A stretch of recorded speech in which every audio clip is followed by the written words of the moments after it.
Hi!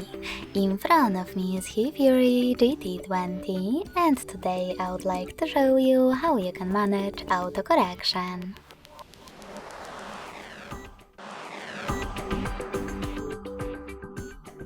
You need to begin by accessing Tab menu and looking for Auto Rotate shortcut.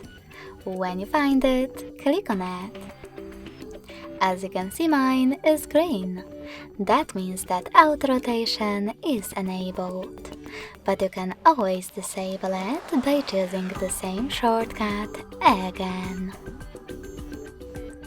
Thanks so much for watching. If you enjoyed this video, don't forget to leave a like, comment and subscribe.